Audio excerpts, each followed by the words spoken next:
Bonjour, bienvenue dans cette vidéo. Je vais vous montrer une petite technique pour calculer l'aire d'un disque sans utiliser les intégrales. Putain. Alors on va procéder en posant un cercle et en gros on va disposer plusieurs triangles qu'on va écraser petit à petit pour déterminer l'aire en faisant un passage à l'infini. On va faire n triangles du coup. Bon là je vais pas tous les dessiner. Oh là il y a l'angle droit ici. Et du coup on va compléter tout le cercle à base de triangle rectangle. On va noter que le rayon est R. Comme on a n triangles, l'angle ici est égal à 2π sur n. Donc on va prendre la tangente. Du coup on va faire de 2π sur n. C'est égal à... du coup c'est opposé sur adjacent. Du coup le côté opposé, on va le noter x. On verra pourquoi après. Du coup c'est égal à x sur r. Et du coup là on a ce côté, du coup ça donne une information pour calculer l'aire du triangle rectangle. Parce que du coup l'aire d'un triangle rectangle c'est égal à, là du coup dans ce cas là, r fois x divisé par 2. Donc là on va faire une somme. Donc il y aura n fois tous ces triangles. Ça, je vais couper. Donc là x c'est égal à r fois tangente 2π sur n.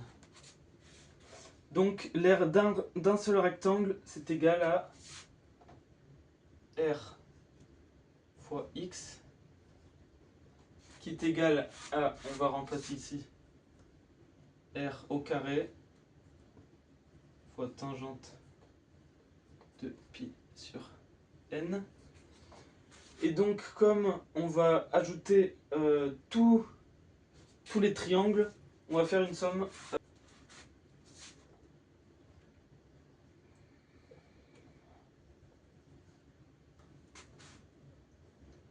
fois 2π sur n.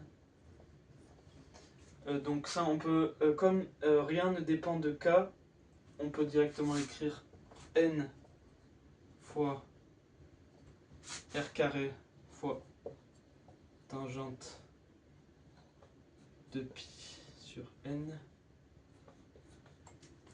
Et donc là on va faire une limite, on va faire tendre n vers plus l'infini.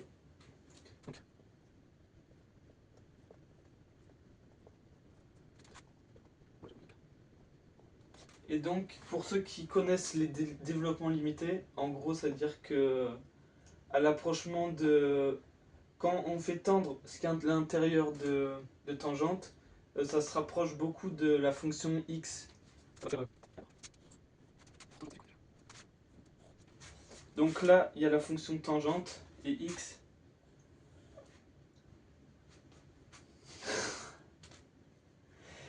Bon, mes dessins sont pas ouf, mais en gros, en 0, les courbes se ressemblent beaucoup à leur voisinage. Donc là, on va faire tendre tangente vers 0.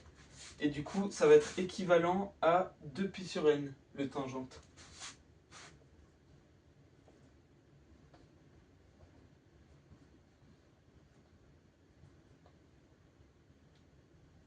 On va mettre plus un petit taux de 2π sur n pour respecter le développement limité. Même s'il sert, il sert juste à montrer que le reste tend vers 0. Donc tout ça c'est égal à r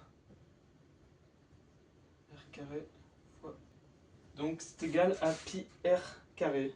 Voilà. Bon ben j'espère que cette vidéo vous a plu et si vous avez aimé cette vidéo, likez la vidéo. et abonnez-vous.